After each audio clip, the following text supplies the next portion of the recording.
Salut à tous.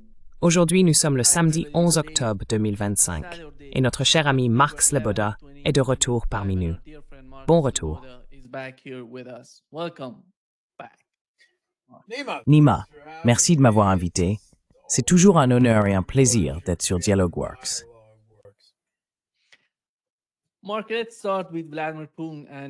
Mark, commençons par Vladimir Poutine et sa prestation, ou ses réactions, lors du forum de Valdai, qui ont été quelque peu critiquées. Mais quelques analystes estiment que le président russe, dans son langage et dans sa réponse à l'Occident, face à l'escalade venant des États-Unis, notamment avec les missiles Tomahawk et ses nouvelles tensions, n'a pas été assez ferme. Mais ce que Poutine a dit, je m'en souviens, c'est qu'en ce qui concerne la Russie considérée comme un tigre de papier, il a affirmé que c'était en réalité l'OTAN. Si la Russie est un tigre de papier, alors l'OTAN a été détruite, vaincue en Ukraine.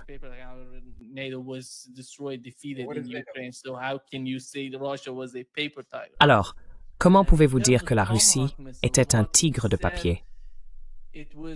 Et en ce qui concerne les missiles Tomahawk, ce qu'il a dit, c'est que cela ne changera rien sur le champ de bataille, mais que c'est une escalade, car sans le renseignement américain, les cibles et l'opération, rien de tout cela n'est possible. L'utilisation des missiles Tomahawk n'est pas possible sans les États-Unis. Et hier, il parlait d'un nouveau type d'armes, des armes intercontinentales, que la Russie va annoncer. À mon avis, c'est un avertissement adressé à l'Occident. Comment interprétez-vous cela?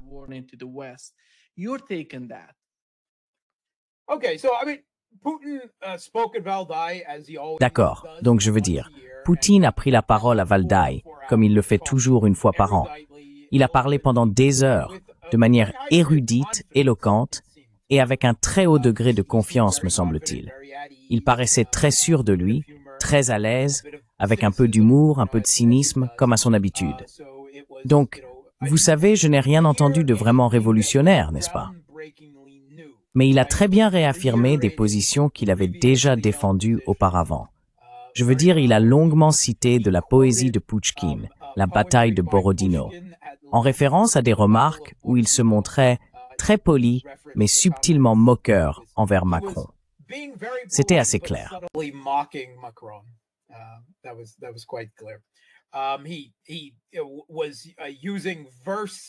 Il utilisait des vers latins, des dictons et des proverbes latins célèbres, expliquant pourquoi les Américains sont autorisés à acheter de l'énergie à base d'uranium aux États-Unis, tout en interdisant à d'autres pays, comme disons l'Inde ou d'autres, d'en acheter. Et Poutine a cité un proverbe latin qui se traduit ainsi: « Ce qui est permis à Jupiter, Zeus, le chef des dieux, n'est pas permis à la vache. » Nous savons tous qui est la vache, n'est-ce pas? En réalité, n'importe qui d'autre. Donc je veux dire, c'était du Poutine pur jus. Il n'existe pas un autre homme d'État, pas un autre dirigeant au monde aujourd'hui, capable de parler intelligemment de politique étrangère, économique et de sécurité, avec une telle richesse de faits et de discours.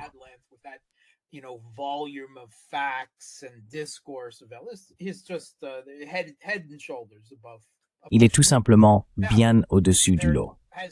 Maintenant, une question s'est posée à propos de sa réaction face à ce qui est manifestement l'idée des États-Unis. Les États-Unis envisageant d'envoyer des Tomahawk à l'Ukraine, n'est-ce pas? Évitons les détails techniques et tous les problèmes liés à l'envoi de Tomahawk à l'Ukraine et concentrons-nous plutôt un instant sur les aspects politiques.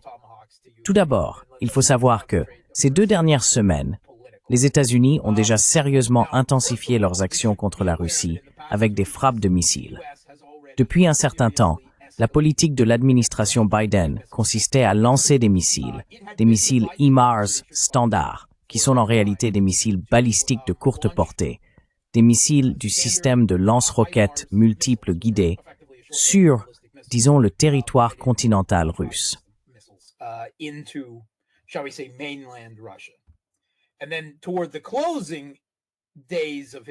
Et puis, vers les derniers jours de sa présidence, il a élargi cela pour les attaquer également, avec des missiles balistiques à courte portée plus longs.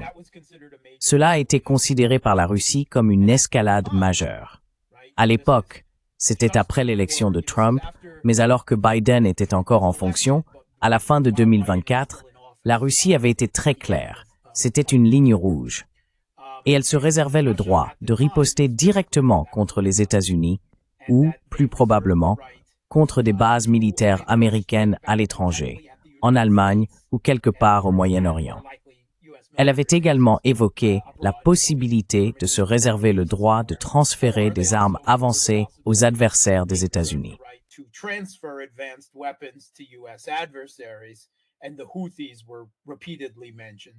Et les Houthis ont été mentionnés à plusieurs reprises, le mouvement Ansar Allah au Yémen.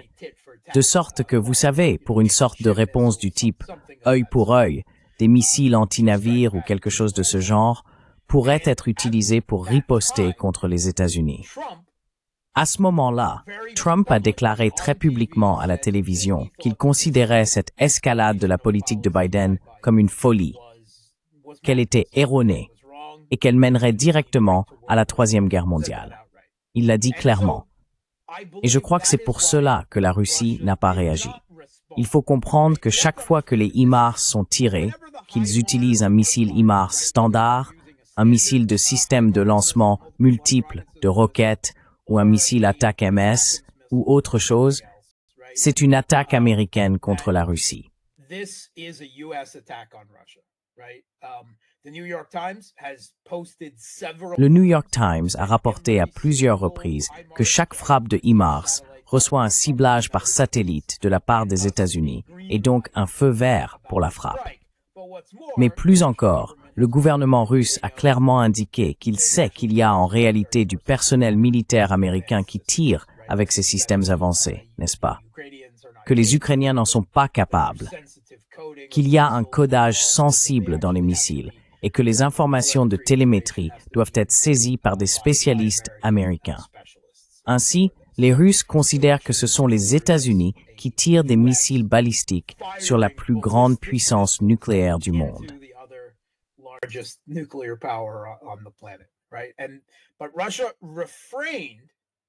Exactement. Mais la Russie s'est abstenue d'agir directement contre cela, malgré le fait que cela violait ouvertement une ligne rouge, tout en déclarant qu'elle se réservait le droit de répondre, parce qu'elle comprenait qu'il s'agissait d'une provocation d'un président Biden en fin de mandat, sur le départ, alors que le nouveau président entrant affirmait que c'était une erreur, qu'il ne ferait pas cela. Et aussi, vous savez, il laissait entendre à l'époque la possibilité d'une certaine amélioration des relations diplomatiques et se montrait ouvert à discuter d'une éventuelle solution politique en Ukraine. Et cela, bien sûr, n'a pas abouti, n'est-ce pas? Mais lorsque Trump est arrivé au pouvoir, la pratique consistant à tirer des HIMARS, qu'il s'agisse de roquettes standards ou de missiles ATACMS sur le territoire russe, a cessé.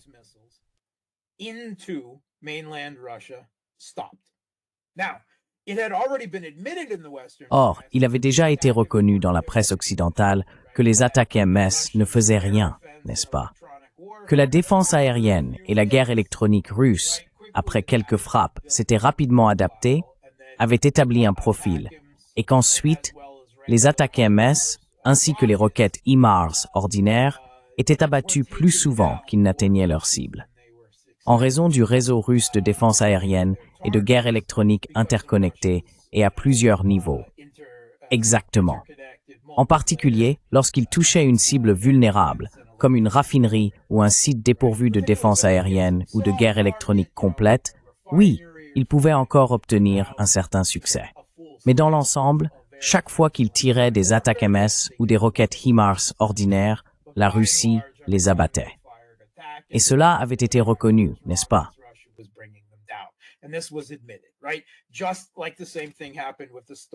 Exactement comme ce qui s'est passé avec le Storm Shadow et le Scalp, la bombe de petit diamètre lancée depuis le sol.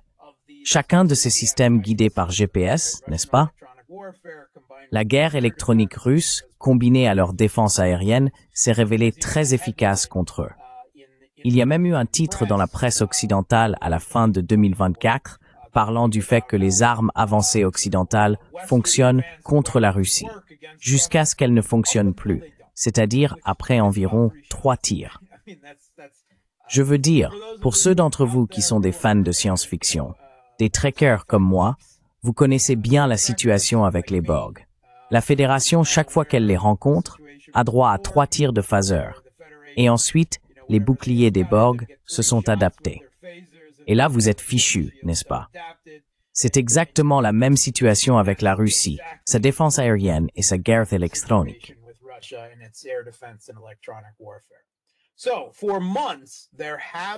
Donc, pendant des mois, il n'y a pas eu de frappe de HIMARS, qu'il s'agisse de roquettes ordinaires ou d'attaques MS, sur le territoire russe continental, n'est-ce pas? Je ne parle pas de Kherson, de Zaporizhia, du Donbass ou de la Crimée. Nous comprenons que l'Occident ne reconnaît pas cela, et la Russie le comprend dans une certaine mesure, dans le contexte de ce qui constitue une ligne rouge ou non. Mais au cours des 2 dernières semaines, il y a eu des attaques répétées de HIMARS en Russie, dans la région de Belgorod, visant particulièrement les infrastructures électriques. Et c'est la première fois que cela se produit sous l'administration Biden, n'est-ce pas? Et nous savons que c'est l'Amérique. Évidemment, ni les Américains ni les Russes n'en font grand cas, mais pour ceux qui suivent attentivement le conflit, ils savent que c'est une escalade sérieuse, n'est-ce pas?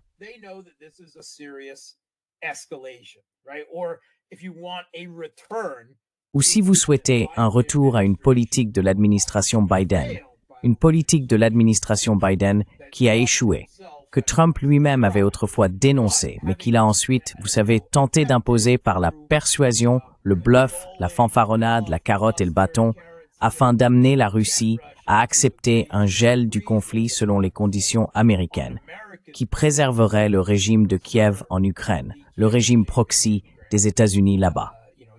L'administration Trump, tout ce processus diplomatique, a, comme l'a souligné cette semaine le vice-ministre russe des Affaires étrangères Sergei Ryabkov, été épuisé, n'est-ce pas? Rien n'est entrepris sur le plan diplomatique. Les pourparlers diplomatiques entre la Russie et les États-Unis, et encore moins entre la Russie et le régime de Kiev, sont au point mort, n'est-ce pas? Aucun réel progrès n'a jamais été accompli. Soyons honnêtes, les 2 parties sont encore trop éloignées, et l'Occident ne reconnaît pas encore qu'il a été vaincu.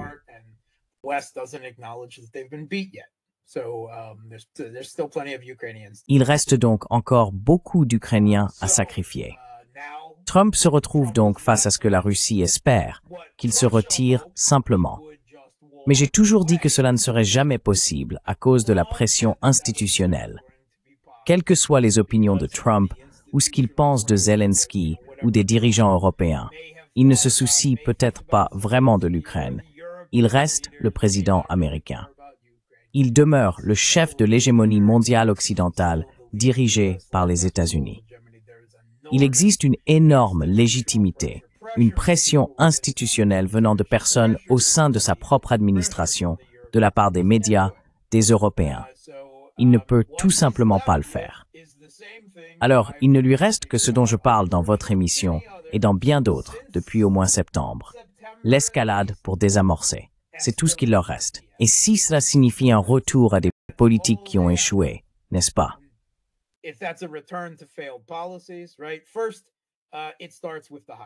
D'abord, tout commence avec les HIMARS, et c'est en cours en ce moment. C'est discret. Mais soyons clairs, Kiev est autorisé à utiliser les HIMARS pour frapper, et il tire en réalité depuis les limites de la ville de Kharkov, n'est-ce pas? Parce que les HIMARS sont le seul système dont il dispose, avec la portée nécessaire pour atteindre la ville de Belgorod, de l'autre côté de la frontière, en territoire russe. Et soit dit en passant, c'est un crime de guerre. Tirer un système de lance-roquettes multiples depuis les limites d'une ville. Mais, vous savez, quand est-ce que cela a déjà dérangé les États-Unis? Autant dire que c'est Trump qui appuie sur le bouton. Autant le dire clairement. Soyons parfaitement clairs à ce sujet.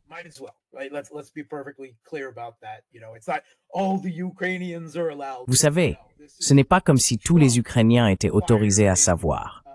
C'est Trump qui tire des systèmes de roquettes multiples, des missiles balistiques à courte portée sur la Russie, une politique que l'administration Biden avait adoptée. Maintenant, les attaques MS sont déjà un sujet clos, car les États-Unis n'en ont pas assez, et ils ne se sont pas révélés efficaces.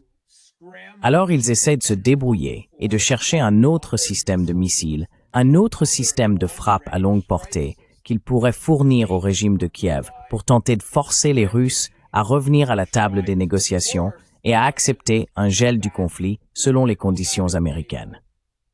Le problème, c'est qu'ils n'ont rien qui corresponde à ces critères.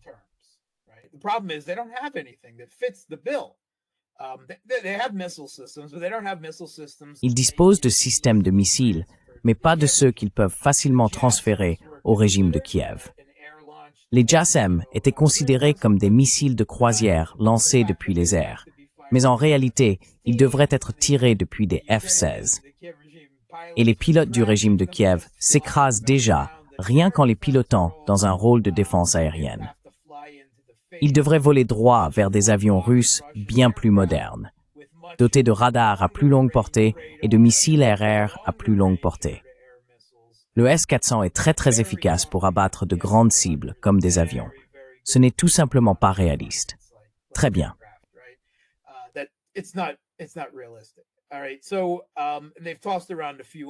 Ils ont donc évoqué plusieurs autres idées qui n'ont mené nulle part, ou se sont révélées irréelles.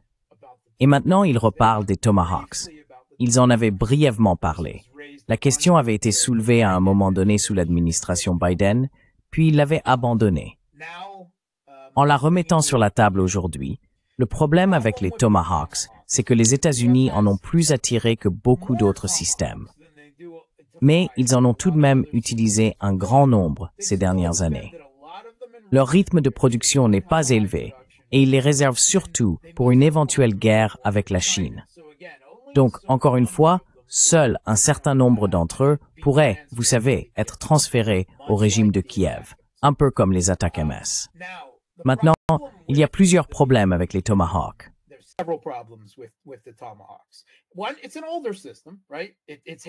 Premièrement, c'est un système ancien, n'est-ce pas?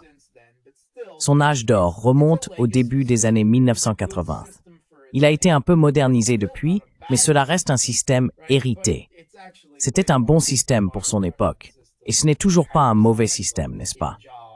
Mais il est en réalité assez en retard par rapport au système russe moderne, vous savez, comme les armes hypersoniques, le Kinzhal ou quelque chose de ce genre. Cela dit, il pourrait encore causer des dégâts. Il a une portée considérable, n'est-ce pas? Le Tomahawk, s'il était tiré, disons, depuis une zone proche de la ligne de contact, pourrait atteindre l'ensemble de la Russie européenne, jusqu'aux monts Oural. Donc de nombreuses cibles militaires, industrielles et politiques, car bien sûr, on pourrait faire ce que Zelensky a menacé de faire et frapper Moscou. Voilà.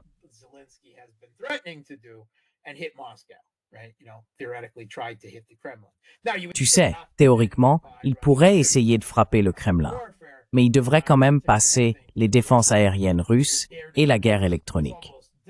Et je pense en fait que la défense aérienne russe a presque été conçue pour abattre le Tomahawk. Donc je ne sais pas vraiment quel succès il pourrait avoir avec ça. Mais le premier problème, ce sont les lanceurs. Le Tomahawk a atteint sa maturité à l'époque du contrôle des armements entre la Russie et les États-Unis, lorsque le traité sur les forces nucléaires à portée intermédiaire et à courte portée était en vigueur. Ce traité interdisait l'utilisation de lanceurs terrestres pour les missiles à courte et moyenne portée, catégorie à laquelle le Tomahawk appartiendrait. Il existait une sorte de faille, intentionnelle ou non, qui disait en gros que les missiles de croisière pouvaient être tirés depuis, je ne sais pas, des bombardiers stratégiques.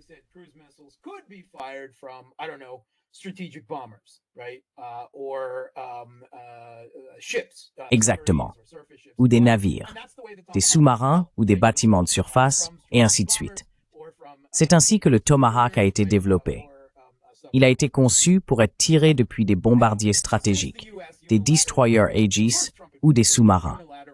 Depuis que les États-Unis, sous la première administration Trump, se sont unilatéralement retirés du traité sur les forces nucléaires à portée intermédiaire et à courte portée, en grande partie à cause de la Chine et d'un écart perçu en matière de missiles dans une future guerre avec la Chine dans le Pacifique. Ils ont pu travailler sur la mise au point de lanceurs terrestres pour le Tomahawk. Ils ont développé un système appelé Typhon. Le problème du Typhon, c'est qu'il est très grand, énorme, à peine mobile et très complexe. Il ne pouvait circuler que sur des routes de très bonne qualité.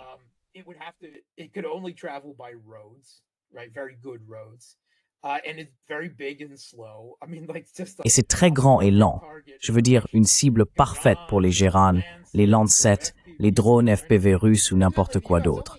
Et apparemment, les États-Unis n'en ont en réalité que 2. Je ne vois pas qu'ils soient prêts à fournir ces lanceurs terrestres. Donc voilà le problème. Comment les lancer? Il y avait un article dans la presse britannique, je crois dans le Telegraph la semaine dernière, disant que le régime de Kiev se prépare à prendre possession de missiles Tomahawk américains qu'il ne peut pas tirer. La Russie est bien sûr au courant de tout cela. Oui, c'était dans le Telegraph. Oui, Telegraph. Ils le savent. Et la Russie n'est pas intimidée par le Tomahawk. Je veux dire, ils préféreraient ne pas avoir à s'en occuper, mais ils peuvent le faire. Ils ont déjà géré toutes les autres armes miracles qu'on a envoyées contre la Russie. Et Tomahawk n'a même rien de nouveau.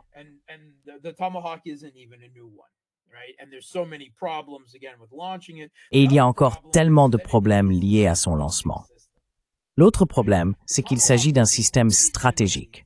En effet, le Tomahawk a été conçu à l'origine, imaginé à l'origine, comme un vecteur nucléaire, destiné à transporter des ogives nucléaires. Et il peut toujours le faire aujourd'hui, bien sûr.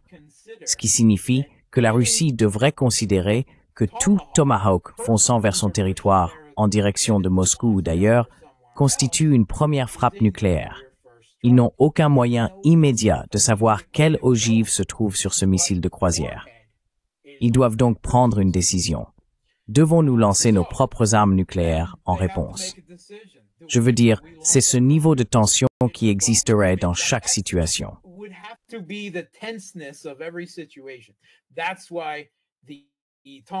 C'est pourquoi le Tomahawk, parce qu'il s'agit d'un système stratégique, franchirait la ligne rouge des lignes rouges. Et cela nous placerait dans une position extrêmement dangereuse. Exactement. Et on peut bien dire, oh eh bien, les Américains ne tireraient jamais un missile nucléaire, jusqu'à ce qu'ils le fassent. N'est-ce pas? L'armée russe doit fonder ses décisions et ses réponses sur des scénarios de contingence, non sur des probabilités. Vous voyez? Ils doivent se préparer au pire des cas, car ce qui est en jeu dans toute situation, c'est l'existence même de la Russie en tant qu'État. Vous comprenez? Ils doivent donc prendre cela extrêmement au sérieux. Voilà tous les problèmes.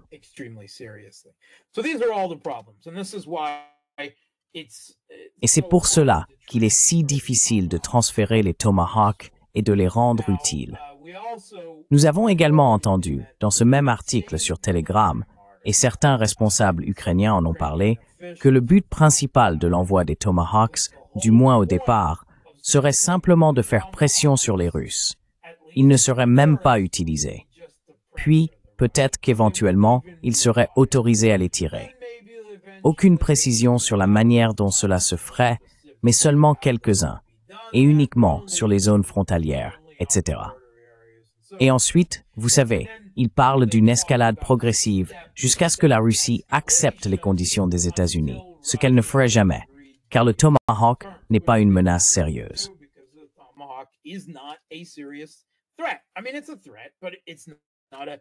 Je veux dire, c'est une menace, mais pas, tu sais, une menace qui change la donne. Il s'y adapterait rapidement. Ce sont des tactiques de salami slicing, n'est-ce pas? L'idée, bien sûr, les tactiques de salami slicing fonctionnent un peu mieux quand on ne les appelle pas ouvertement ainsi, n'est-ce pas? Mais bon, voilà où nous en sommes. L'administration Biden a utilisé cette escalade graduelle, cette approche de la grenouille qui bout lentement dans la marmite, si l'on veut voir les choses ainsi, avec un certain succès contre la Russie. Parce que je me souviens d'un moment récent où Biden disait que le transfert de F-16 et de chars à l'Ukraine signifierait la Troisième Guerre mondiale. Et pourtant, tu sais, nous en étions déjà là, il y a quelques années.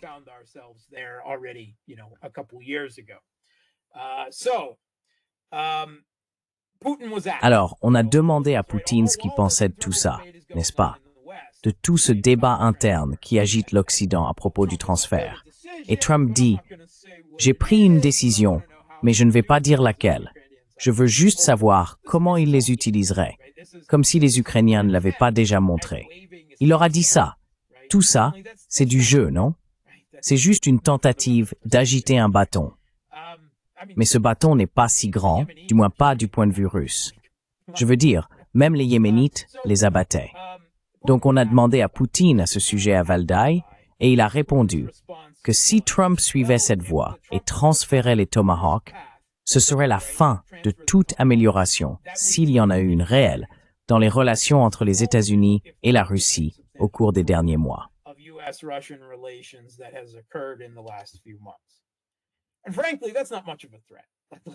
Et franchement, ce n'est pas vraiment une menace. Soyons honnêtes à ce sujet. Ce n'est pas une position ferme, ni une déclaration ferme. Et il y avait des voix mécontentes en Russie, à la fois parmi l'élite et parmi les commentateurs à la télévision, dans les médias, et ainsi de suite, qui disaient que cela ne dissuaderait rien, que la Russie devait immédiatement revenir à la politique dont on parlait à la fin de l'administration Biden.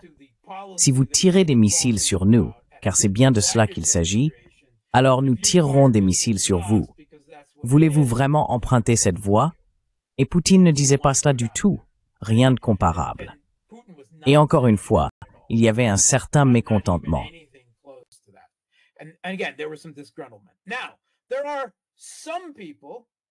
Il y a, dans les médias alternatifs, certaines personnes qui ont manifestement pris les discussions politiques dans les émissions politiques beaucoup trop au sérieux et qui pensent, d'une manière ou d'une autre, qu'il y a un coup d'État contre Poutine, qu'il ne tient qu'à un fil et pourrait être renversé.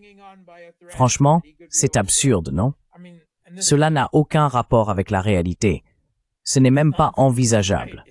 Bien sûr, il y a des désaccords en Russie. Les gens ne sont pas toujours d'accord politiquement. Il arrive même que certaines personnes au sein de l'administration expriment discrètement quelque chose en public. Mais une fois la décision finale prise et la politique définie, tout le monde se range derrière, car c'est ainsi que fonctionne le gouvernement russe, surtout sous Poutine, bien entendu.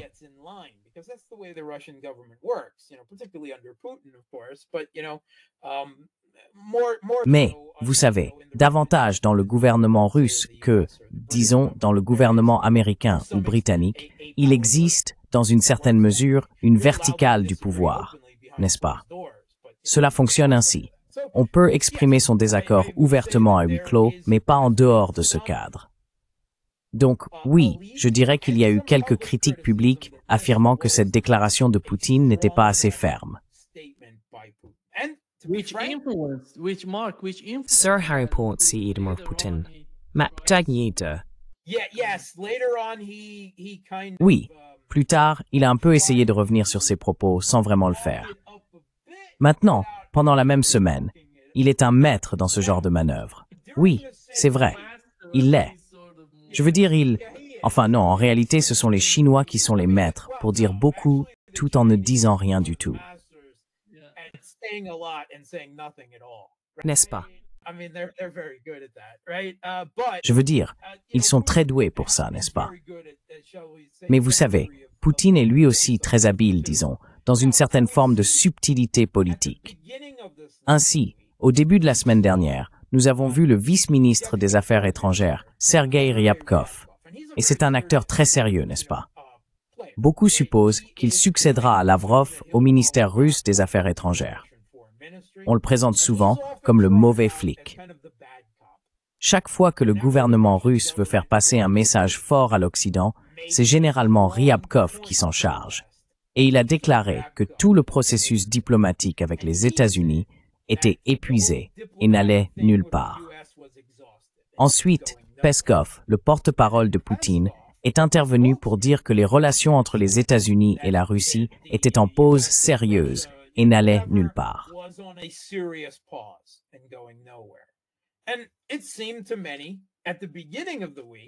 Et il a semblé à beaucoup, au début de la semaine, que ce petit jeu consistant, vous savez, à passer la pommade à Trump, ce jeu diplomatique, où ils espéraient, contre toute attente, pouvoir le manipuler pour qu'il se retire ou quelque chose du genre.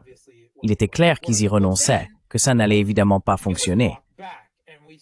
Mais ensuite, ils sont revenus en arrière.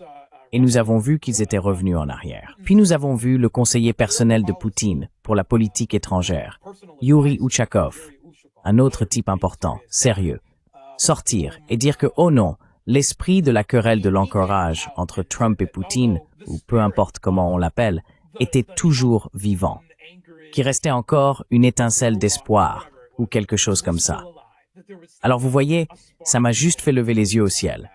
Je me suis dit, oh mon Dieu, il faut qu'on repasse par là. Donc, j'ai plutôt tendance à penser que Poutine est trop mou dans sa rhétorique, qu'il continue d'espérer contre toute raison. Mais encore une fois, je suis un analyste. Je n'ai pas à jouer à ces jeux diplomatiques.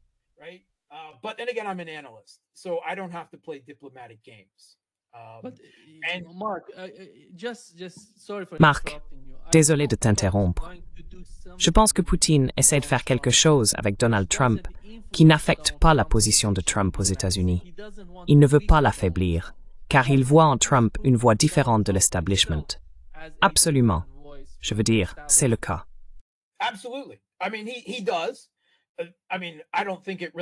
Je veux dire, je ne pense pas que cela ait vraiment de l'importance.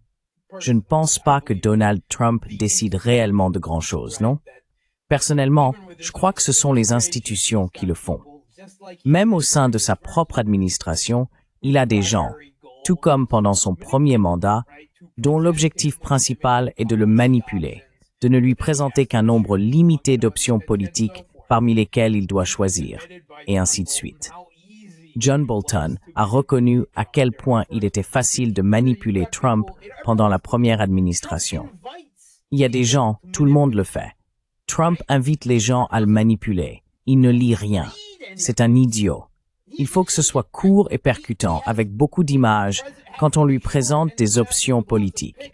C'est comme ça qu'il aime les choses.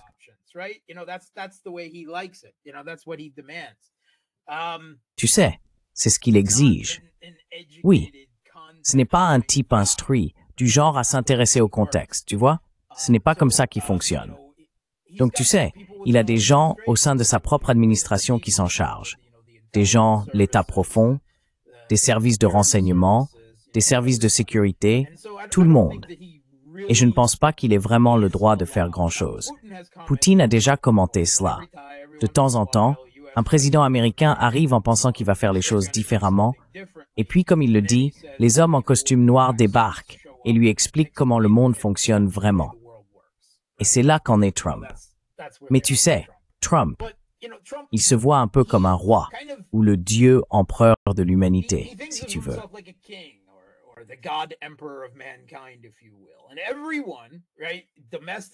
Et tout le monde, sur le plan national, comme les autres dirigeants à travers le monde, est censé venir à sa cour et lui rendre hommage.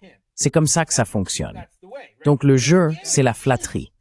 Faire appel à son narcissisme, lui accorder ceci, lui accorder cela, ne jamais être en désaccord avec lui sur quoi que ce soit.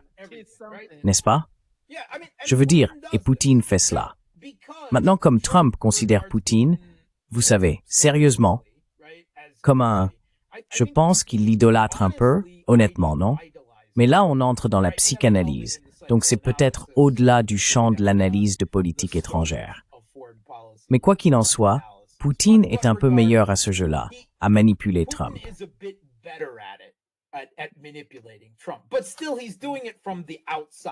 Mais malgré tout, il agit depuis l'extérieur, depuis l'adversaire, si l'on veut.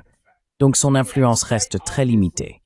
Et oui, évidemment, Poutine continue d'espérer contre toute attente qu'il pourra amener Trump à, vous savez, finalement se retirer. Ce serait la meilleure chose pour la Russie, qu'il se lave complètement les mains de toute cette affaire. Et, vous savez, il exploite les divisions.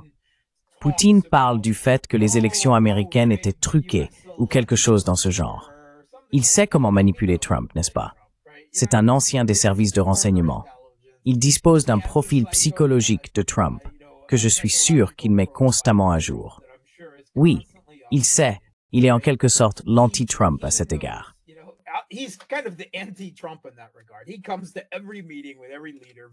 Il arrive à chaque réunion avec chaque dirigeant très bien préparé. Il sait comment appuyer sur tous leurs boutons, les choses à dire, tout cela. Poutine est un maître en la matière. Cela dit, dès qu'ils l'ont fait sortir de la pièce avec Poutine, il est retombé dans l'endoctrinement de l'establishment américain et des gens de sa propre administration. Quelle que soit la compréhension ou le bref moment de camaraderie qu'ils ont pu avoir en personne à Anchorage. Quelque chose que Trump voulait évidemment, tu sais, désespérément. Au final, ses effets, je suis d'accord avec Ryabkov, c'est une impasse, non? Ça ne mène nulle part.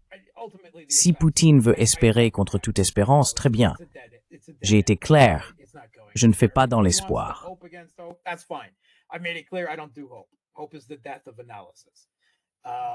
L'espoir est la mort de l'analyse. Donc je pense que c'est fini, et je ne crois pas que Trump ait, en fin de compte, le pouvoir d'inverser la trajectoire des États-Unis au point nécessaire pour que le pays se retire. Pour jouer à ce tour de passe-passe, où les armes américaines, dans la mesure où elles peuvent encore être fournies, iraient à l'Ukraine, mais payées par les Européens et transitant par eux. Au final, cela importe peu pour les Russes, car peu leur importe d'où vient l'argent qui tue des Russes. Si la quantité reste la même, si la quantité d'armes change, disons diminue, alors c'est une autre histoire. Mais vous savez, Poutine joue le jeu.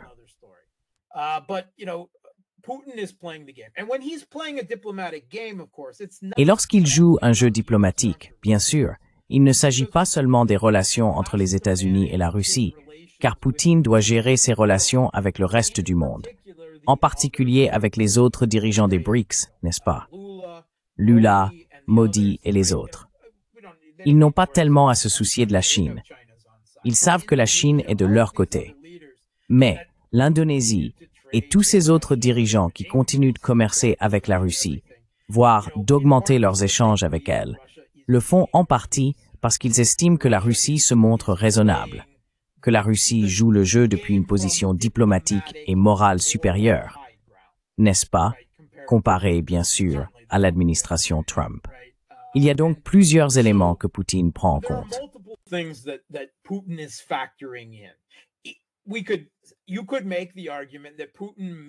On pourrait soutenir que Poutine ne croit peut-être même pas que quoi que ce soit découlera de ce jeu, qu'il continue pourtant à mener avec les États-Unis, mais qu'il le fait peut-être pour d'autres raisons diplomatiques ayant peu à voir avec les relations directes entre les États-Unis et la Russie, n'est-ce pas? Et la possibilité d'un quelconque succès à ce niveau-là, c'est possible, bien sûr. Mais encore une fois, c'est plutôt sans importance, car en tant qu'analyste, vous savez, en tant que journaliste, nous avons le droit de discuter de ces choses-là. Nous n'avons pas à jouer à ces jeux. Donc je ne vois pas cela mener nulle part. Mais il faut garder à l'esprit qu'il y a eu un certain mécontentement, tant au niveau national que parmi les élites, à propos de la réaction de Poutine face à la possible escalade de Trump.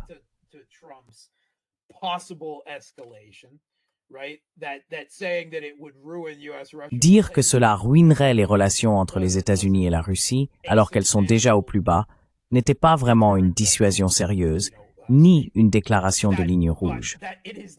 Mais c'est pas cool, n'est-ce pas? On en est loin. C'est même pas possible. C'est du domaine du fantasme, de la projection personnelle, je suppose, ou quelque chose comme ça. Je ne sais même pas.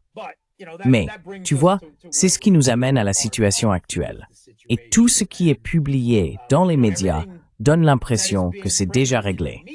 Les Tomahawks vont être transférés, non? C'est ce dont on parle sur Telegram. Il y a de la pression, blablabla.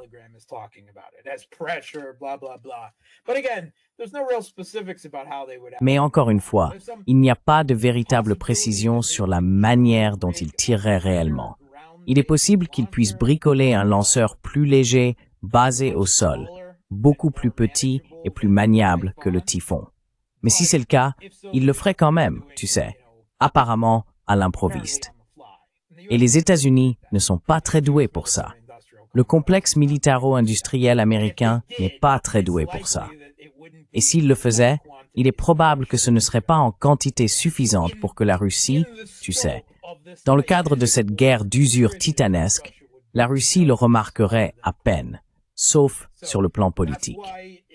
C'est pourquoi c'est un grand enjeu, mais pas un grand enjeu en même temps.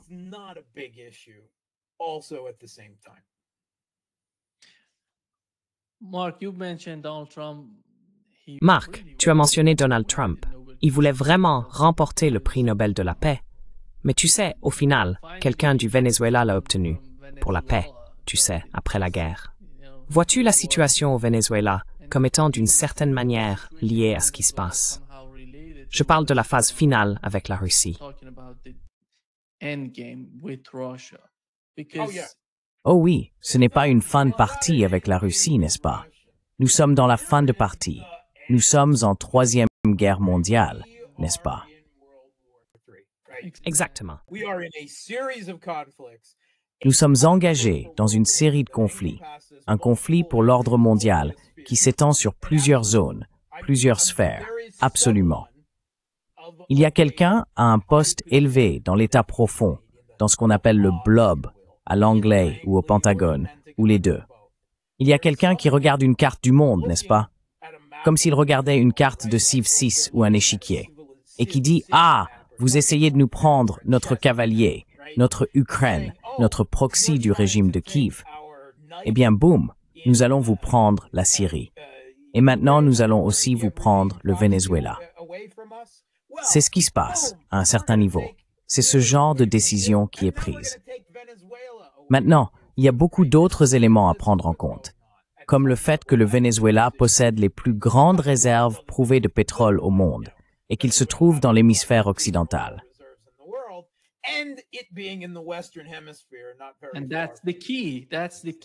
Et c'est là la clé. C'est la clé, Marc, je pense. Le pétrole vénézuélien est la clé. Parce que les États-Unis, Scott Bessent, il y a seulement 2 jours, ont réitéré le même type de raisonnement que celui de l'administration Trump, que la Chine et l'Inde devraient cesser d'acheter du pétrole russe, qu'elles doivent acheter du pétrole américain. Mais ce n'est pas, après tout, du moins dans le cas de l'Inde, abordable pour eux. Pour que l'Inde se tourne vers les États-Unis et achète là-bas, comment pourrait-il rendre cela abordable? À long terme, le Venezuela pourrait être une option, le cas du Venezuela, où ils peuvent influencer le marché. Oui.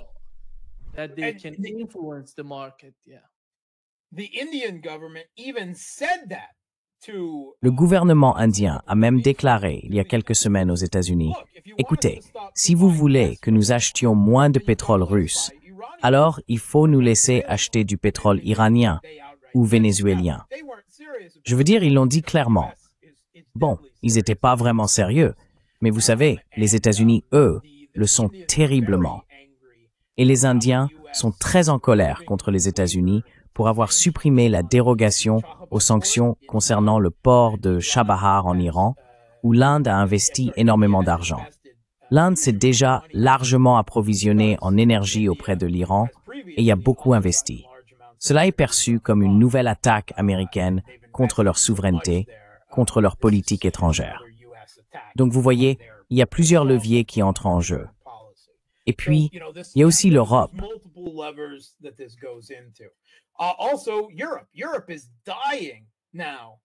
L'Europe est en train de mourir aujourd'hui à cause d'une pénurie d'énergie.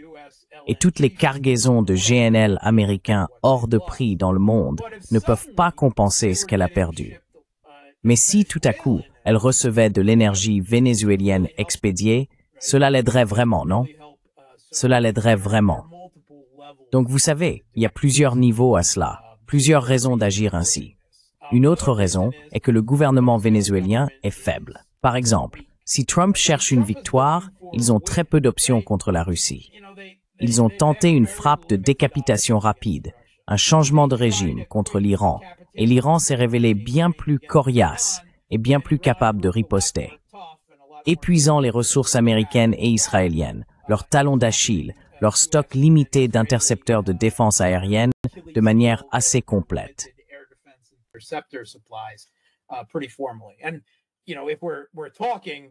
Et si l'on parle de la possibilité d'une nouvelle frappe américano-israélienne contre l'Iran, ce que certains indices laissent penser, avec même un renforcement des forces en préparation, le même problème demeure. Les États-Unis ne disposent pas d'assez d'intercepteurs de défense aérienne pour protéger Israël, encore moins Israël, plus toutes les bases militaires américaines au Moyen-Orient, tout en fournissant à l'Ukraine et à Taïwan, et en se réorientant vers la Chine et tout le reste. La production est simplement insuffisante, et ils n'ont pas réussi à la croître.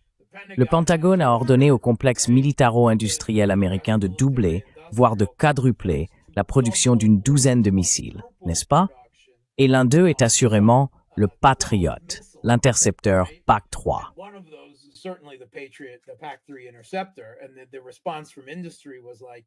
Et la réponse de l'industrie a été du genre « Oui, c'est pas vraiment possible, à moins de vouloir investir des dizaines de milliards de dollars. » Vous savez, ça nous permettrait d'acheter les installations, de former la main-d'œuvre et d'acquérir les approvisionnements en matériaux en aval et tout ce qui est nécessaire pour le faire. C'est donc une option très limitée pour les États-Unis. Mais au Venezuela, le Venezuela dispose d'une défense aérienne très limitée. Ils ont bien quelques anciens S-300 russes, si je ne me trompe pas, mais pas beaucoup. Ils n'ont pas une force aérienne importante, n'est-ce pas? Et ils ont une opposition intérieure significative, dont vous savez, les médias occidentaux parlent ouvertement, les États-Unis préparant l'opposition pour le moment où ils lanceront leur frappe de décapitation et le changement de régime afin de prendre le contrôle sur le terrain, n'est-ce pas?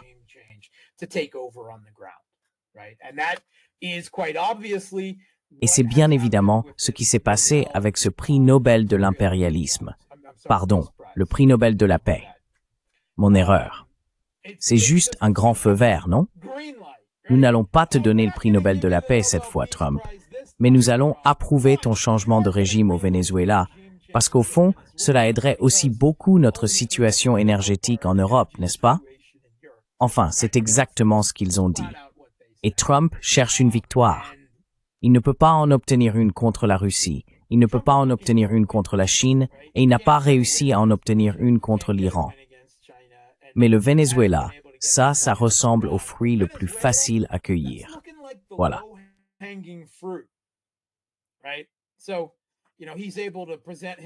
Donc, vous savez, il parvient à se présenter comme une sorte d'artisan de la paix en Israël, dictant ses conditions à une population palestinienne littéralement affamée, à mort. Et en même temps, il prépare évidemment une flottille pour des opérations de changement de régime, presque certainement une frappe de décapitation. La position des États-Unis est claire, et ils ont déjà poursuivi cette stratégie contre d'autres dirigeants d'Amérique centrale qui n'étaient pas alignés géopolitiquement avec eux auparavant. Il suffit de les déclarer barons de la drogue, et ainsi on contourne, du moins en Amérique, la manière perverse qu'ont les États-Unis d'aborder les choses sur le plan juridique, n'est-ce pas? Cela ne tient absolument pas compte du droit international.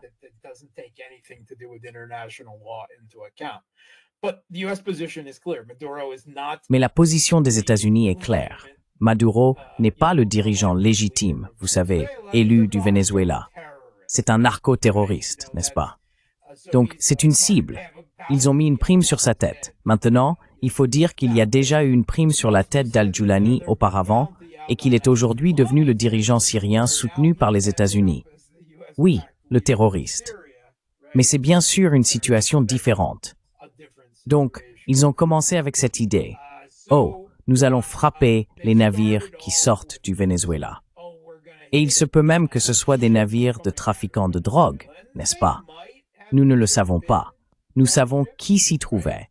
Nous savons qu'ils étaient dans les eaux internationales. Et c'est une violation flagrante du droit international. En fait, l'un d'eux était colombien. C'était la Colombie? Je ne le savais même pas. Je veux dire, ils n'aiment pas non plus le gouvernement en Colombie, parce qu'il est désormais de gauche, ce qui, soit dit en passant, limite leurs options au Venezuela. S'il n'y avait pas eu ce changement de situation politique entre la première et la deuxième administration Trump, avec l'arrivée d'un dirigeant de gauche au pouvoir en Colombie, le gouvernement vénézuélien serait déjà tombé. Soyons clairs, c'est une grande limitation, non? Parce que il pourrait traverser directement la frontière. Je veux dire, je sais que ce n'est pas une zone frontalière idéale, mais vous savez, ce serait possible. Mais évidemment, ces frappes constituent une violation claire du droit international. Il y a des décennies, quand j'étais dans la marine américaine et que nous faisions une mission anti-drogue dans les Caraïbes, nous devions avoir un membre des gardes-côtes à bord de notre navire.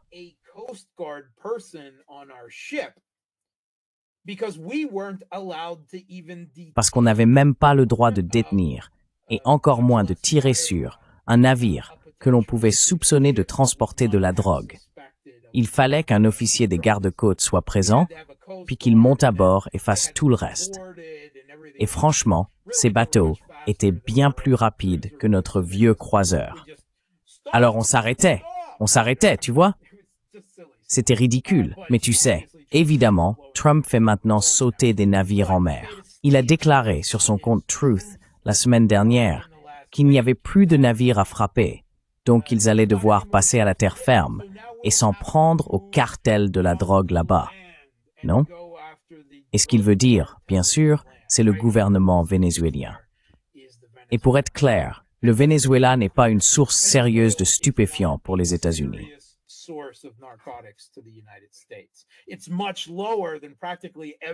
C'est bien plus bas que pratiquement tous les autres États d'Amérique du Sud ou d'Amérique centrale, non?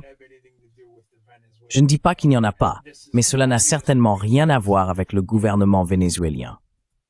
C'est un prétexte évident pour éviter la situation. Trump aurait dit « Je suis contre le changement de régime » il y a seulement quelques mois quand il était au Moyen-Orient.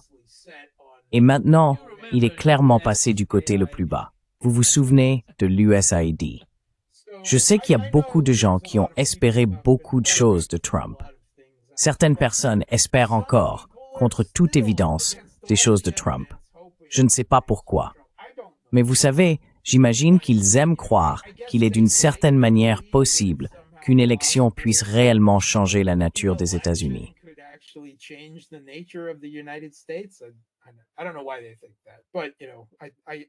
Je ne sais pas pourquoi ils pensent ça. Mais, vous savez, j'espère sincèrement que leurs illusions se dissipent peu à peu, aussi douloureux que cela puisse être pour eux. Mais oui, enfin, le Venezuela, c'est quelque chose, soyons honnêtes, avec une opposition interne soutenue par les oligarques, non? Je veux dire, ils ont pratiquement mené des guerres civiles contre l'opposition dans les rues ces dernières années, n'est-ce pas? Maintenant, ils sont presque certainement armés. Des choses se préparent. Ce que nous ne savons pas, c'est quelle part de la population vénézuélienne qui soutient Maduro, qui soutient la révolution bolivarienne, se battra dans ce qui deviendra finalement une guerre de contre-insurrection au Venezuela. Le feront-ils?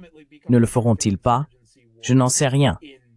La CIA s'est montrée très douée pour acheter ses adversaires.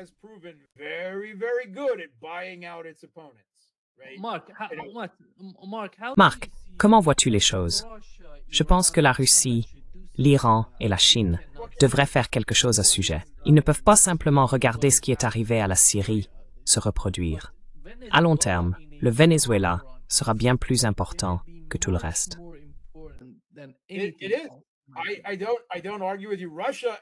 C'est vrai, je ne te contredis pas. La Russie et le Venezuela, d'ailleurs, viennent de signer un partenariat stratégique de 10 ans, n'est-ce pas?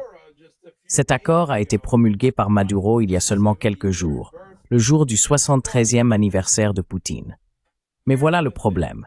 Si la Russie et la Chine se mettaient soudainement à expédier, pas que les armes que la Russie et la Chine pourraient précipitamment envoyer au Venezuela changeraient l'équilibre militaire face aux États-Unis dans leur propre arrière-cour. Et si elles le faisaient, ce ne serait qu'un prétexte supplémentaire pour que les États-Unis interviennent de manière encore plus massive, n'est-ce pas? Ce serait toute l'excuse nécessaire. La Russie et la Chine essaient d'armer le Venezuela contre nous dans notre propre arrière-cour. N'est-ce pas?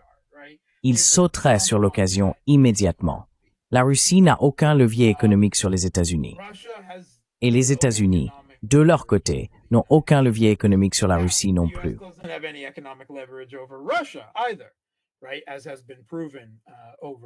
Exactement, comme cela a été prouvé au cours des dernières années. Donc la Russie est hors jeu. Je veux dire, il n'y a rien qu'elle puisse faire militairement qui changerait la donne, et rien qu'elle puisse faire sur le plan économique. La Chine n'a pas la capacité de projection militaire. Je veux dire, elle pourrait faire comme les États-Unis, je ne sais pas, en déployant des troupes chinoises au Venezuela comme force de dissuasion. Si vous faites la guerre au Venezuela, vous la faites contre nous. Mais les États-Unis considéreraient probablement cela comme un défi géopolitique direct. Et je ne pense pas que Trump, si on devait faire une psychanalyse de Trump, il réagirait très négativement et on pourrait bien se retrouver dans une troisième guerre mondiale. Mais soyons francs, la Chine n'a pas l'habitude d'agir de cette manière.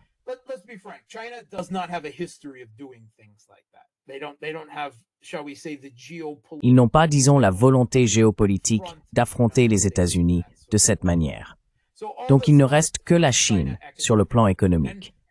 Et nous voyons une nouvelle guerre commerciale se rallumer soudainement depuis une semaine ou deux, n'est-ce pas?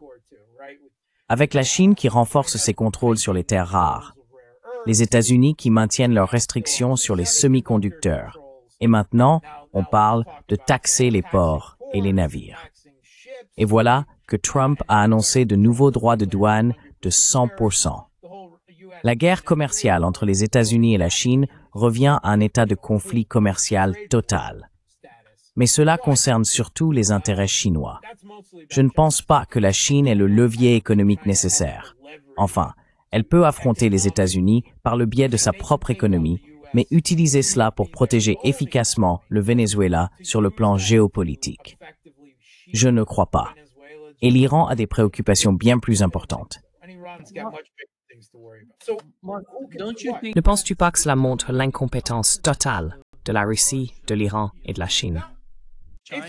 C'est simplement réaliste. Je parle des BRICS. Pourquoi est-ce que les BRICS, c'est un club de discussion? Les BRICS n'ont aucun pouvoir. Je veux dire, les BRICS, c'est surtout de l'aspiration et du non-sens, et peut-être le germe possible d'un nouveau système économique alternatif ou quelque chose du genre. Mais je veux dire, les BRICS incluent aussi des pays comme l'Égypte et les Émirats arabes unis, qui accueillent des bases militaires américaines et reçoivent une aide des États-Unis. Les gens se font de sérieuses illusions sur les BRICS, tant sur leur capacité que sur ce que leurs différents membres ont réellement l'intention d'en faire, sur ce qu'ils sont capables de faire. C'est simplement la réalité. La Russie et la Chine restent à bien des égards, en particulier en matière de projection de puissance, bien en deçà des États-Unis. Et c'est l'arrière-cour des États-Unis. C'est l'hémisphère occidental. Le gouvernement vénézuélien a une petite armée. Ils ont une puissance militaire limitée.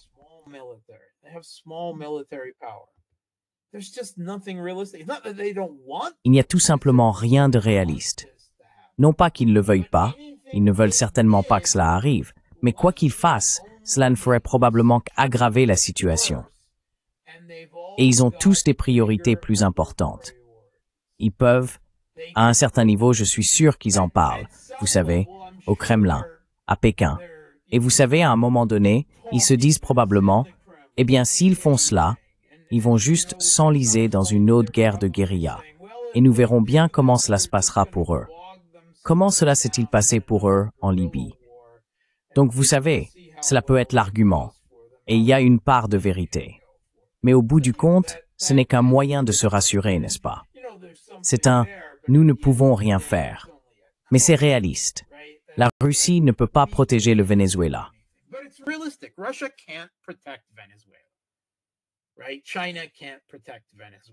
La Chine ne peut pas protéger le Venezuela. Quoi qu'elle fasse, disons que la Russie et la Chine envoient des troupes là-bas comme une sorte de dispositif humain de dissuasion, elles ne pourraient pas arrêter les forces américaines. Elles n'ont pas la capacité d'envoyer et de ravitailler suffisamment de troupes pour faire une réelle différence. Mais ce serait une déclaration de guerre géopolitique ouverte, non? Je veux dire, ce serait une escalade tellement énorme que je ne pense pas que ni la Russie ni la Chine soient prêtes à aller aussi loin pour l'instant.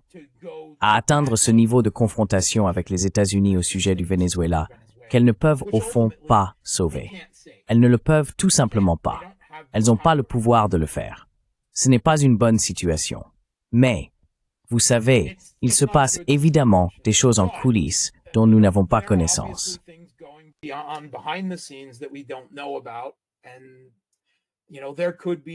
Et vous savez, il pourrait y avoir un atout caché que je ne vois pas encore. Je ne sais pas. C'est simplement ainsi que je perçois les choses avec les informations dont je dispose actuellement. Et ce n'est pas un tableau très réjouissant pour le Venezuela. Mais c'est comme ça. Et comme je l'ai dit, l'administration Trump semble désormais s'être focalisée sur le Venezuela comme sur le fruit le plus facile à cueillir. Les Européens, vous savez, les Norvégiens viennent de donner le feu vert. Youpi. Vous savez, nous sommes tous d'accord avec ça. Nous reconsidérerons votre candidature pour un prix de la paix. Il vous reste 3 ans. N'est-ce pas? Pour l'instant, nous vous donnons le feu vert parce que le Venezuela, cet approvisionnement énergétique nous serait vraiment utile aussi. Je veux dire, c'est aussi flagrant, aussi évident que ça. Je veux dire, cette femme, Maria Corina Machado, a déjà été ouvertement impliquée dans les efforts de changement de régime menés par les États-Unis au Venezuela.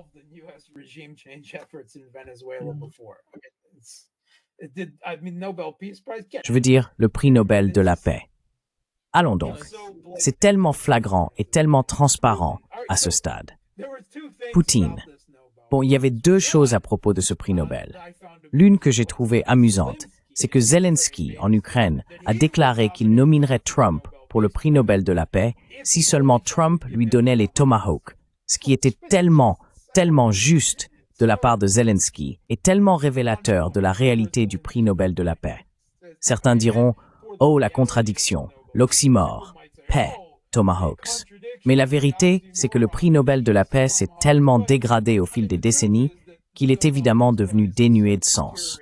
Vous savez, c'est juste le tampon d'approbation de l'hégémonie mondiale occidentale dirigée par les États-Unis. C'est tout, non?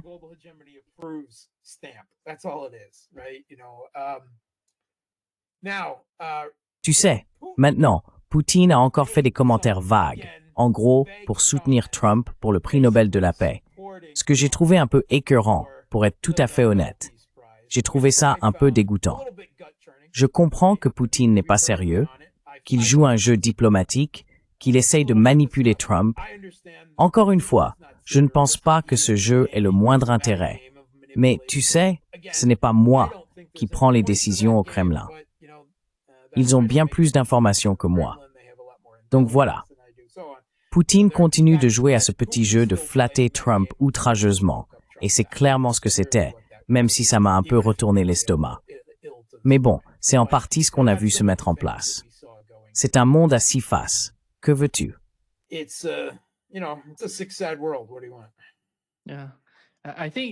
Oui, je pense que si tu regardes la liste des personnes qui ont remporté le prix Nobel de la paix au cours des, 5 dernières années, en 2021, c'était l'opposition russe. Et oui, l'autre personne qui était en tête.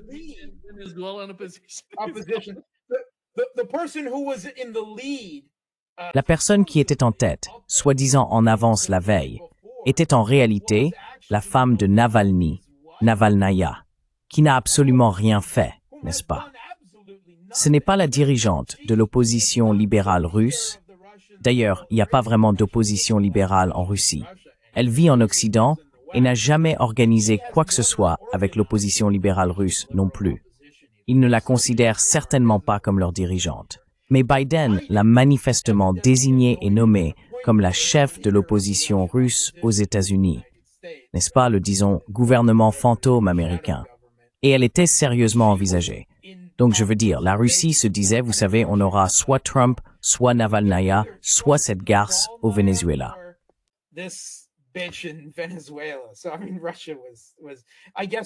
Donc, je veux dire, la Russie était, je suppose que Trump pouvait sembler le meilleur choix parmi ces 3 possibilités. Mais Poutine a également été clair dans ses déclarations en disant que le prix Nobel de la paix ne signifiait plus grand-chose, qu'ils avaient, disons, détérioré la marque avec certains de leurs autres choix. Donc on pourrait aussi dire que Poutine disait « Eh bien, vous savez, ce n'est pas moi qui prends cette décision. Je ne décide pas si Trump le reçoit. Mais si cela ne veut plus rien dire, pourquoi ne pas le donner à Trump ?» Je veux dire, je peux imaginer ce genre de cynisme dans les discussions au Kremlin. Donc, voilà, cet élément était présent. Et encore une fois, personnellement, j'ai trouvé cela un peu écœurant, mais je comprends qu'il joue un jeu diplomatique auquel, en tant qu'analyste, je ne suis pas obligé de participer.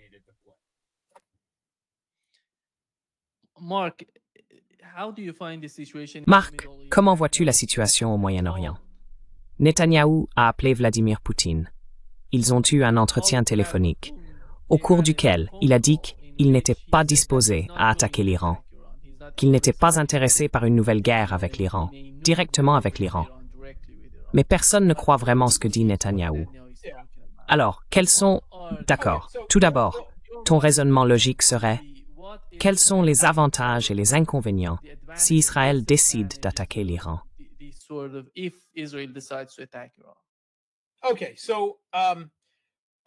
D'accord. Donc, premièrement, même s'ils bénéficient encore du soutien de Trump, enfin, tu sais, dans la mesure où ils en bénéficient réellement, la prochaine administration américaine pourrait ne pas leur accorder le même niveau d'appui que Trump serait prêt à offrir. Deuxièmement, il me semble évident, d'après les déclarations de responsables iraniens, que la Russie commence désormais à renforcer les défenses de l'Iran. Des responsables iraniens ont affirmé que les MiG-29 étaient déjà arrivés et que les S-400 étaient en route. À prendre pour ce que c'est, mais cela semble sérieux. Et nous avons vu des rapports indiquant que des avions militaires russes ont atterri à plusieurs reprises à Téhéran au cours de la semaine dernière.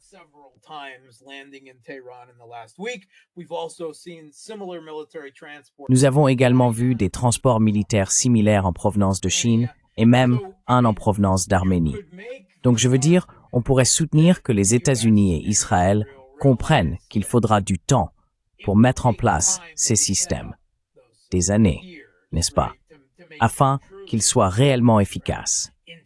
Un système de défense aérienne et de guerre électronique interconnecté, intégré et à plusieurs couches, comme celui de la Russie, prendra beaucoup de temps à établir. Il vaut donc mieux frapper maintenant, avant qu'il ne soit pleinement opérationnel. D'un autre côté, il y a le fait que la raison pour laquelle la dernière opération a été annulée.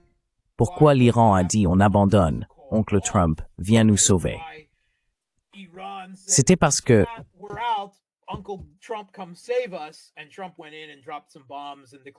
et Trump est intervenu, a largué quelques bombes et a déclaré la victoire, ainsi qu'un cessez-le-feu, parce qu'Israël et les États-Unis n'avaient plus de missiles intercepteurs de défense aérienne, n'est-ce pas? Et les frappes iraniennes à longue portée commençaient à pénétrer plus profondément et à causer davantage de dégâts en Israël. Apparemment, ils disposaient d'un stock de missiles plus important, au minimum, que celui des intercepteurs de défense aérienne des États-Unis et d'Israël. Maintenant, nous connaissons le rythme de production américain des intercepteurs de défense aérienne, n'est-ce pas? En ce moment, Raytheon en fabrique environ 600 par an. S'ils ont réussi à augmenter la production autant qu'ils le souhaitaient, et ils veulent effectivement en produire davantage, mais, vous savez, c'est un peu utopique.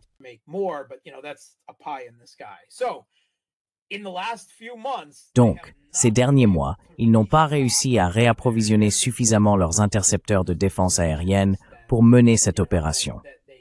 Donc, une fois de plus, ils devraient compter sur l'espoir d'une autre frappe de décapitation ou sur la destruction d'un nombre suffisant de lanceurs de missiles iraniens, n'est-ce pas? C'est essentiellement tout ce qu'il leur resterait. Les mêmes espoirs qui ne se sont pas réalisés lors de la première attaque contre l'Iran, tu sais, celle d'il y a quelques mois. C'est donc un problème. Et j'ai été surpris quand cette attaque a été lancée, pour être honnête, parce que la première chose que j'ai dite, c'est qu'ils n'avaient pas assez de défense aérienne. Et effectivement, c'est pour cela qu'ils ont dû l'arrêter finalement.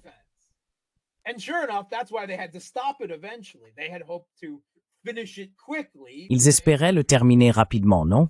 Avec les frappes de décapitation et l'activité du Mossad en Iran, mais rien de tout cela n'a vraiment, tu sais, fonctionné autant qu'ils le pensaient. Peut-être qu'ils estiment avoir un meilleur plan. Je pense qu'Assad a probablement brûlé beaucoup d'atouts en Iran, mais je n'en suis pas sûr.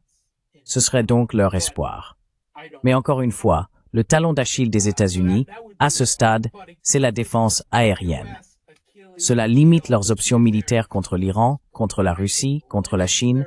Le seul pays contre lequel cela ne limite pas vraiment leurs opérations, c'est le Venezuela. Parce que le Venezuela ne dispose d'aucun atout à longue portée significatif. N'est-ce pas? N'est-ce pas?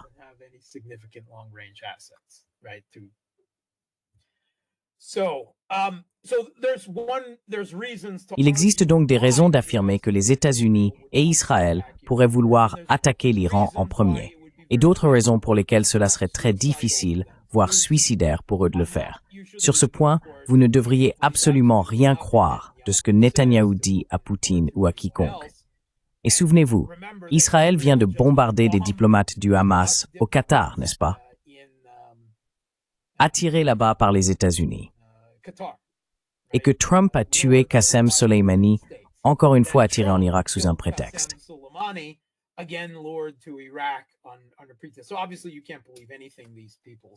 Il est donc évident qu'on ne peut pas croire un mot de ce que disent ces gens. Mais, vous savez, je ne pense pas que la Russie compte là-dessus.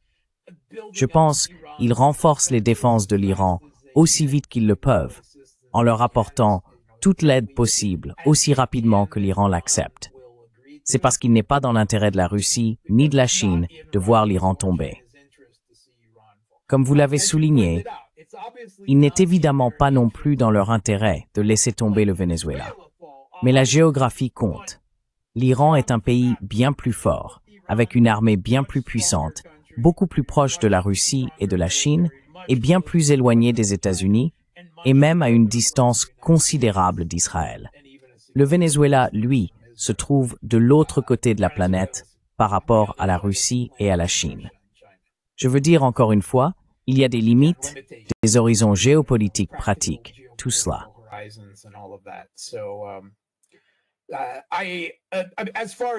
En ce qui concerne cet accord de paix, je veux dire c'est évidemment une capitulation du Hamas, dictée par les États-Unis, n'est-ce pas?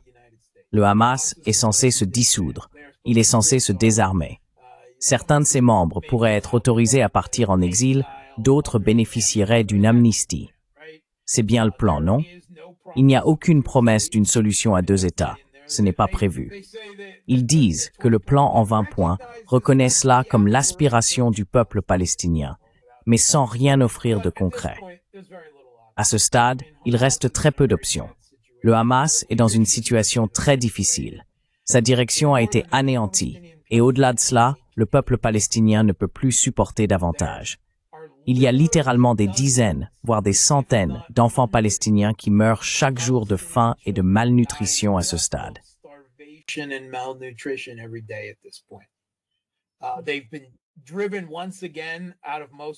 Ils ont de nouveau été chassés de la majeure partie de la ville de Gaza vers des camps de concentration de fortune, où ils se font tirer dessus alors qu'ils font la queue pour une infime fraction de l'aide alimentaire dont ils ont besoin pour survivre. Le peu qu'Israël laisse passer. On pourrait très bien dire, on pourrait avancer l'argument que le Hamas gagne parce qu'il n'a pas été complètement anéanti, n'est-ce pas? Parce que c'était l'objectif des Israéliens. Et on pourrait dire qu'Israël n'est pas plus près d'éliminer le Hamas, ce qui, en matière de contre-insurrection, n'est pas vraiment possible, à moins d'éliminer tout le peuple palestinien. Mais le peuple palestinien est dans une situation vraiment terrible en ce moment. Essayez de trouver un bâtiment encore debout à Gaza. J'ai vu les photos, les vidéos du peuple palestinien. Il n'y a tout simplement pas beaucoup d'options.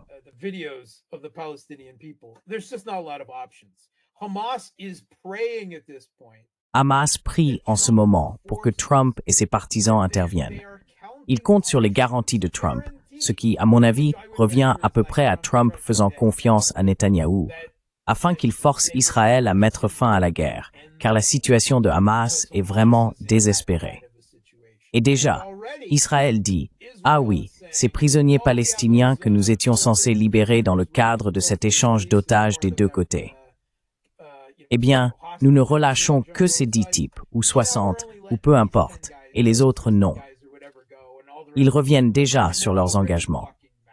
Je pense qu'Israël jouera le jeu jusqu'à ce qu'il récupère les otages et les corps des otages déjà tués lors des frappes aériennes ou autres.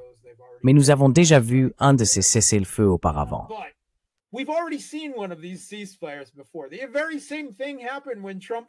Exactement la même chose s'est produite lorsque Trump est arrivé au pouvoir. Les gens semblent l'avoir oublié pour une raison quelconque. Cela a été très loin, puis tout s'est effondré quand Israël a recommencé à tuer des Palestiniens. C'est presque certainement ce qui va se passer cette fois encore. Et une fois de plus, encore plus qu'au Venezuela, personne ne peut rien faire pour les arrêter, car personne n'est prêt à faire la guerre aux États-Unis. Ce qu'il faudrait, en fin de compte, pour les Palestiniens, qui sont divisés et n'ont même pas un État sur lequel tout le monde s'accorde de toute façon, sauf les Houthis. Mais vous savez, c'est parce que les Houthis sont un peu comme les Fremen fous du monde réel.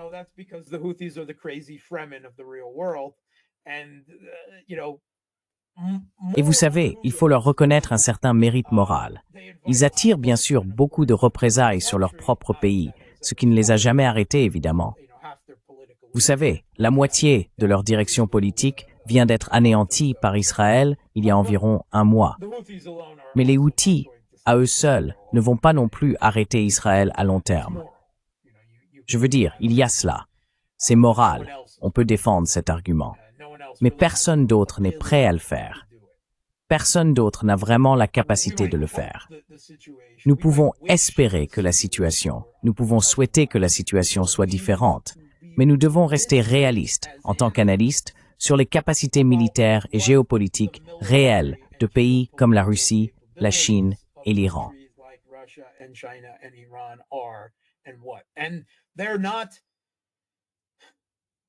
Et ils ne le sont pas. Lorsque la Russie, la Chine et l'Iran parlent d'un monde multipolaire, 80% de ce discours découle du fait que cela sert leurs propres intérêts nationaux. Lorsqu'ils s'alignent les uns avec les autres, c'est parce que cela répond à leurs intérêts nationaux. Ce n'est pas parce qu'ils sont des saints multipolaires idéologiques. C'est un autre point à garder à l'esprit. Nous, dans la sphère des médias alternatifs, pouvons élever le discours sur le monde multipolaire au rang d'idéologie géopolitique, mais dans les cercles décisionnels de Pékin, du Kremlin et de Téhéran, ils n'agissent pas selon ce cadre idéologique. Maintenant, il se peut que ce soit dans leur intérêt national de le faire et d'en tirer parti.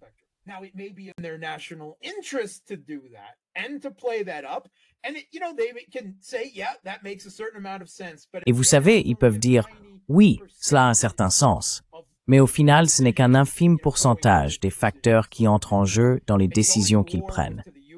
Entrer en guerre avec les États-Unis pour le peuple palestinien, qui est déjà brutalement opprimé depuis des décennies, n'arrivera tout simplement pas. Les États-Unis iraient en guerre si quelqu'un essayait d'arrêter Israël. Ce n'est tout simplement pas envisageable. Le monde multipolaire n'en est pas encore là, et la Chine, la Russie et l'Iran n'ont ni la capacité ni la volonté d'entrer en guerre avec les États-Unis. Certainement pas pour la Palestine, et très probablement pas pour le Venezuela non plus.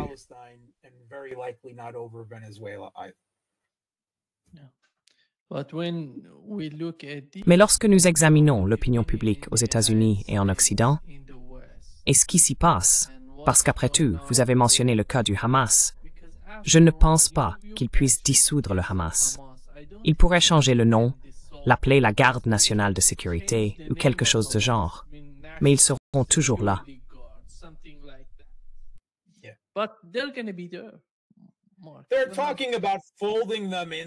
Ils parlent de les intégrer à l'autorité palestinienne. Ça ne va pas très bien fonctionner.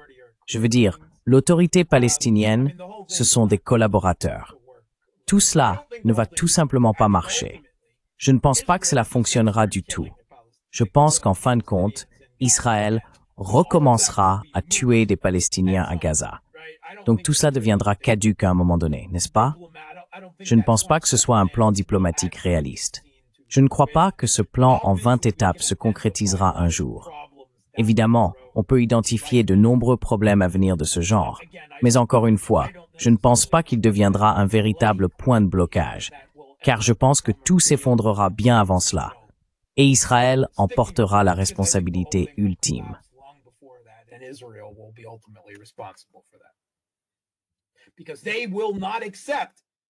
Parce qu'ils n'accepteront pas de force de maintien de la paix arabe ou islamique à Gaza. Exactement. Ils n'accepteront jamais cela. Je veux dire, quelque chose se produira et ils en rendront Hamas responsable. Ce sera exactement comme la dernière fois. Et les États-Unis l'accepteront parce que Israël, Hamas, n'est-ce pas? C'est ainsi que la situation sera présentée. Hamas ne peut rien faire de bien et Israël ne peut rien faire de mal. C'est ainsi que ce sera présenté dans les médias occidentaux et par l'élite politique américaine qui compte dans cette situation. Et on peut parler des sondages d'opinion aux États-Unis. Les sondages d'opinion aux États-Unis ne valent strictement rien en matière de politique étrangère. Ils ne l'ont jamais fait.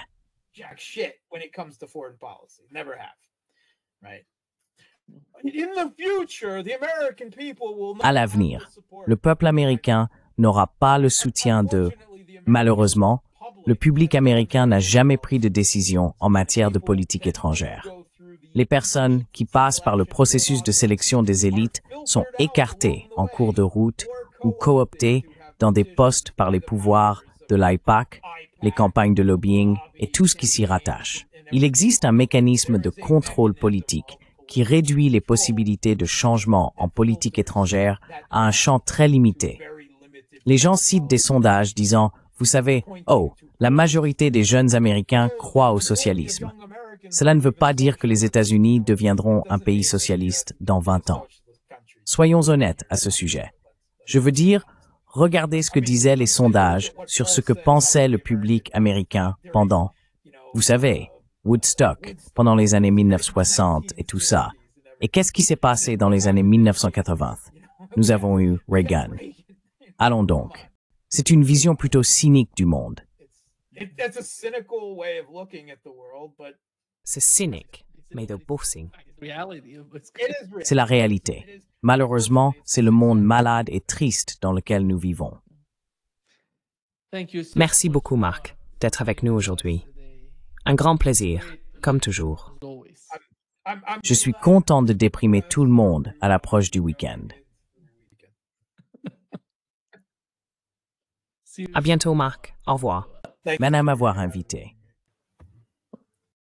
Merci.